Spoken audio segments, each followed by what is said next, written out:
जोरदार ताली बजाएं। शाबाश। कि मेरा भाई हुआ अगर तो उसको भी गद्दार लिखूंगा। उसको भी गद्दार लिखूंगा। और ओवैसी जैसे लोगों के बयान आते हैं कि भारत माता की जय नहीं कहूंगा, वंदे मातरम नहीं बोलूंगा, धरती का वंदन करने की इजाजत इस्लाम नहीं देता। लेकिन जब मुस्लिम नमाज पढ़ता है 5 वक्त की, जब 96 बार सजदे करते हुए इस धरती को वंदन तब एक प्रश्न रखना चाहता हूँ उन गद्दारों के सामने। कथनी और करनी दो अलग अलग चीज होती है, सुनिएगा। कि देश तोड़ने का शौक मन में पला है, किंतु देश तोड़ने का शौक मन में पला है, किंतु कर पूरा अपना ये नहीं शौक पाओगे। और व्यक्ति अर्थ के बयान देकर के शुभ शाम कोम अंधकार में यूं नहीं झोंक पाओगे। और वंदन में भारती का आने दोगे ना जुबा पे, वंदन में भारती का आने दोगे ना जुबा पे। अरे कथनी को रोक कर नी न टोक पाओगे। और धरती को चूम कर दे जो खुदा के आगे, बोलो उन सजदों को कैसे रोक पाओगे। वाह बेटा वाह। कि धरती को चूम करते हैं जो खुदा के आगे, बोलो उन सजदों को कैसे रोक पाओगे। और उन गद्दारों को जवाब देना चाहता हूं जिनके कारण ये पूरी कौम बदनाम होती है। क्या थी ये कौम? और गद्दार मुगलों से टकराई थी। ये वो कौम थी जो हकीम बन मुगलों से टकराई थी। ये वो कौम थी जो हकीम बन मुगलों से टकराई थी। देश के खातिर अशफाकुल्लाह ने भी जान गंवाई थी। बनकर के उस्मान इसी ने खुददारी को ओढ़ा था। याद करो कैसे हमीद ने 7 टैंक को तोड़ा था। स्वार्थ में होकर यूं अंधे तुम मस्ती में थे झूल गए। वतन परस्ती अपने पुरखों की तुम शायद भूल गए। पाक न जाकर पूर्वजों ने यहाँ रहना स्वीकार किया। पाक न जाकर पूर्वजों ने यहाँ रहना स्वीकार किया। पर तुमने देश से गद्दारी की, तुमने पाक से प्यार किया। तुमने देश से गद्दारी की, तुमने पाक से प्यार किया। खून नहीं तुम में पुरखों का, खून नहीं तुम में पुरखों का, और आबाद नहीं हो तुम। खून नहीं तुम में पुरखों का, और आबाद नहीं हो तुम। अरे ऐसा लगता अपने बाप की भी औलाद नहीं। ये जोश, ये जुनून, ये तालियां उठनी चाहिए साहब अगर राष्ट्रभक्ति की बात आए। अगर हम तालियां नहीं बजा सकते तो सरहदों पे बंदूकों से क्या लड़ने जाएंगे। एक बार जोरदार ताली बजाएं। कि ऐसा लगता अपने बाप की भी औलाद नहीं हो तुम। और देश के उपराष्ट्रपति माननीय हामिद जी का एक समय बयान आया। फैजान, कवि सम्मेलन में पैसे लेने की परंपरा नहीं है, लेकिन सदर मंडल के महामंत्री और वदर टेंट हाउस के मालिक ने तुझे 500 रुपए दिए। ये भाग आया गया। एक बार जोरदार ताली बजाएं। 250 मुझे दे देना। देश के पूर्व उपराष्ट्रपति माननीय हामिद अंसारी जी का बयान आता है कि हिंदुस्तान के अंदर मुस्लिम सुरक्षित नहीं। अरे मैं कहना चाहता हूँ हामिद अंसारी जी से कि हामिद जी, यहाँ बात हिंदू मुस्लिम की नहीं है। अगर कोई इस देश में रहता है, इस देश से प्यार करता है, तो वो दुनिया के किसी भी कोने में चला जाए हमेशा सुरक्षित रहेगा। मगर इस देश में रहकर अगर कोई इस देश को गाली देगा, वो भले पाकिस्तान में ही क्यों ना चला जाए, हमसे सुरक्षित नहीं बच सकता। भारत माता की। और हामिद अंसारी क्या, उन जाहिलों से भी ये कहना चाहता हूँ जिनको इस देश के अंदर डर लगता है कि हिंदू और मुस्लिमों में एकता रहेगी सदा। हिंदू और मुस्लिमों में एकता रहेगी सदा। एकता पे अपनी न दाग अब लगाइए। और सच्चा मुस्लिम करता सदा वतन से प्यार देखे व्यर्थ के बयान को न लजाइए। और बोलते हो खतरा, कोई बात नहीं, दूसरी हाँक दो। बोलते हैं जान को खतरा है यहाँ पे, जोड़ता हूँ हाथ आप जान मत खाइए। और रोका नहीं टोका नहीं, बांध लीजिए सामान, छोड़ मेरे देश को विदेश चले जाइए। वाह वाह वाह वाह, बहुत बढ़िया। कि छोड़ मेरे देश को विदेश चले जाइए। और पूर्व सैनिक यहाँ पर बैठे हुए हैं जी, श्री हरे राम जी राय कारगिल की, जिन्होंने सैल्यूट करता हूँ जी 14 फरवरी को जब पुलवामा हमला हुआ जी हमारे 44 जवान मारे गए। जी किसी ने मुझसे पूछा कि पुलवामा में क्या हुआ था, तब 4 पंक्तियों के माध्यम से बताना चाहता हूँ कि पुलवामा में क्या हुआ था। शाबाश बेटा। कि नेताओं ने सेना पर लगाया था जो कलंक, उंगली भी इस नौजवानी पर उठती है, और यही नौजवानी देश पर कहीं सरहद पर शहीद होती है देश के लिए। तब पढ़ना चाहता हूँ कि नेताओं ने सेना पर लगाया था जो कलंक, नेताओं ने सेना पर लगाया था जो कलंक, वो निशान वीरों के लहू ने धो दिए हैं जी। हमला हुआ है स्वाभिमान पे हमारे, फिर सपन आर पार युद्ध के सजो दिए हैं जी। कि बाज नहीं आया कभी हरकत से वो पाक, बीज विद्वेष पे उसी ने बो दिए हैं जी। और भेड़ियों के लश्करों ने पीठ पीछे किया वार, भारत ने 44 शेर खो दिए। भेड़ियों के लश्करों ने पीठ पीछे किया वार, भारत ने 44 शेर खो दिए हैं जी।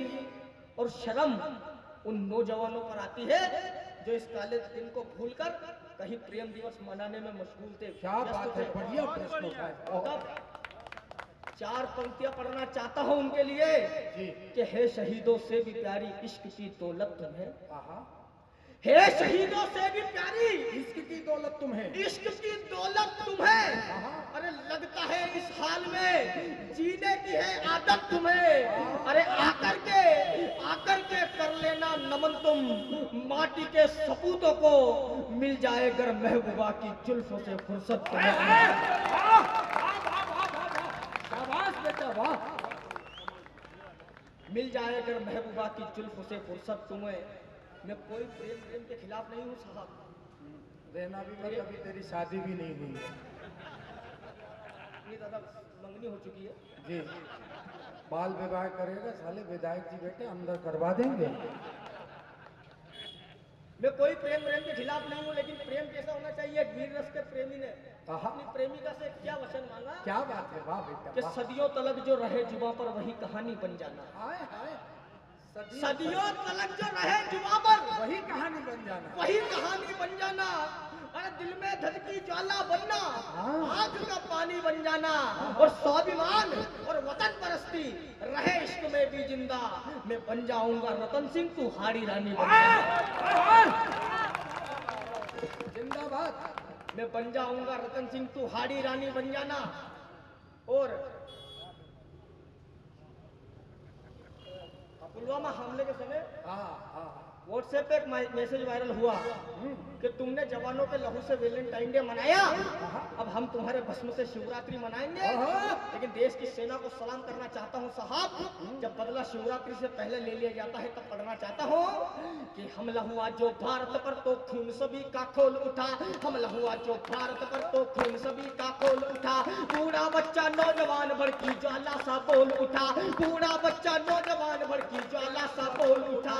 सीमा पार जो बैठा रावण अब उसको संघारेंगे, एक एक सैनिक के बदले हम अब 10 को मारेंगे। खुली छूट दे दी सेना को, अब न किसी को माफ करो। वक्त आ गया हिंद के शेरों, दुश्मन को अब साफ करो। सेना ने भी ठान लिया कि नहीं करेंगे कोई बात। पार किया फिर एलओसी और कर डाली बम की बरसात, पार किया फिर एलओसी और कर डाली बम की बरसात। दुश्मन के दिल में डर को है हमने ऐसे फैला, समर्थन चाहता हूँ आपका कि दुश्मन के दिल में डर को है हमने ऐसे भय डाला, दुश्मन के दिल में डर को है हमने ऐसे भय डाला। शिवरात्रि से पहले ही तांडव हमने है करना। और अंत में एक छोटी सी कविता आपके बीच रखता हूँ, मात्र 5 मिनट और रहूंगा आपके जी बहुत। तो हल्दी घाटी के मैदान में महाराणा प्रताप और हाकिम का सूरी बनकर कहीं मुगलों से टकराई। हमने आज हल्दी घाटी को एक तरफा युद्ध बना दिया कि ये धर्म का युद्ध था, लेकिन ये कोई धर्म का युद्ध नहीं था साहब, क्योंकि इस जंग में एक राजपूत राजा के लिए सर कटाने वाला एक पठान का बेटा था। उस पठान के बेटे के नाम पंक्तियां पढ़ना चाहता हूँ। हल्दी घाटी में युद्ध होने वाला है, हाकिम खां सूरी अपनी सेना लेकर पहुंचते हैं। वहीं से कविता प्रारंभ होती है कि मंडरायाता खतरा मुगलों का मेवाड़ी माटी में, मंडरायाता खतरा मुगलों का मेवाड़ी माटी में। अरे युद्ध भयानक होने वाला था अब हल्दी घाटी में। बात पता जब चली हकीम को वो बहुत उदास गया, लेकर अपनी पूरी सेना वो प्रताप के पास गया। कहा नाना जी संग आपके हम भी लड़ना चाहते हैं, अपनी इस माटी के खातिर हम भी मरना चाहते हैं। अरे बाजों से टकराने का हम फल दे देंगे बगलों को, अपनी माटी से खदेड़ डालेंगे सारे मुगलों को, अपनी माटी से खदेड़ डालेंगे सारे मुगलों को। सुनकर पूरी बात हकीम की फिर प्रताप से मुस्काए, बोले खुशी हुई मुझको तुम साथ मेरा देने आए। दिया मुझ पर ताव गर्व से डूब गए जज्बातों में, और कमान सेना की थमा डाली हकीम के हाथों में। साधारण इंसान नहीं अब राणा का दरबारी था। कविता का शीर्षक रखता हूँ कि साधारण इंसान नहीं अब राणा का दरबारी था। अरे एक पठान का बेटा रण में 100 मुगलों पर था। एक पठान का बेटा रण में 100 मुगलों पर भारी था। हुई तैयारी शुरू युद्ध की, शस्त्र सभी ने संभाले, कवच सजाया अंगों पर और हाथों में थामे भाले। तीर रखे तरकश में, तलवारों को रखा म्यानों में। अब बेसब्री जीत की थी बस राजपूत भील पठानों में। राजपूत भील और पठान के अब बेसब्री जीत की थी बस राजपूत भील पठानों में। अरे अलग अलग थे धर्म, धर्म से ऊंचा माटी का कद था। मुगलों से मेवाड़ की रक्षा, सबका एक ही मकसद था। अरे राजपूतों के संग खड़ी थी, राजपूतों के संग खड़ी थी सेना भील पठान की। ऐसा लगता पूरी सेना खड़ी थी हिंदुस्तान की। वाह वाह, ऐसा लगता पूरी सेना खड़ी थी हिंदुस्तान की। के शंख बजा फिर रणभूमि में और चिंगारी फूट पड़ी। हाँ, छोटी करके पढ़ दो। युद्ध होता है कि शंख बजा फिर रणभूमि में और चिंगारी फूट पड़ी। दोनों तरफ की सेना एक दूसरे पर टूट पड़ी। भिड़ गए मुगलों से हकीम और वही वीरता की धारे। खून के छींटे उछल रहे थे, चमक रही थी तलवारें। लड़ते लड़ते फिर हकीम की गर्दन पर तलवार चली। हाकिम का घोड़े पे बैठकर लड़ते गर्दन पे वार होता है। गर्दन तो कट के गिर जाती है, लेकिन हाकिम का सूरी का धड़ घोड़े से नहीं गिरता। और जब हाकिम का सूरी को दफनाया गया तो उनके हाथ से तलवार नहीं छूटती है, क्योंकि कहा जाता है कि युद्ध से पहले हाकिम का सूरी ने महाराणा प्रताप से ये वादा किया था कि राणा जी शरीर से प्राण अलग हो जाएंगे, लेकिन इस पठान के हाथ से तलवार नहीं छूटेगी। और जब हाकिम का सूरी को दफनाया गया तो महाराणा प्रताप ने कहा कि हल्दी घाटी का पठान बड़ा शूरवीर, ना छूटी हाथ से लगाम ना छूटी शमशीर। पंक्तियां पढ़ना चाहता हूँ कि शंख बजा फिर रणभूमि में और चिंगारी फूट पड़ी। दोनों तरफ की सेनाएं फिर एक दूसरे पर टूट पड़ी। भिड़ गए मुगलों से हकीम और वही वीरता की धारे। खून के छींटे उछल रहे थे, चमक रही थी तलवारें। लड़ते लड़ते फिर हकीम की गर्दन पर तलवार चली। गर्दन कट के गिरी धरा पर करती ऐसा वार चली। मिटाता मेवाड़ी माटी पर स्वाभिमान पर रहा अड़ा। याद किया फिर राणा को और मरते मरते बोल पड़ा, अरे भाई माना मुझको तो राणा ये फर्ज निभा लो तुम। कहकर आखिरी बार अलविदा मुझको गले लगा लो तुम। कहकर आखिरी बार अलविदा मुझको गले लगा लो तुम। कि खबर मिली राणा बोले अब अंतिम रस्म निभाओ तुम। भाई मेरा बलिदान हुआ है उसको अब दफनाओ तुम। सारी रस्में पूरी की, अब कफन उड़ाना बाकी था। हाथ में थी तलवार अभी भी उसे छुड़ाना बाकी था। कोशिश की किंतु कोई तलवार निकाल नहीं पाया। छूटी ना तलवार तो फिर तलवार के संग ही दफनाया। अरे वीर गति को पाकर के फिर तनवीर ऐसे मगन हुआ।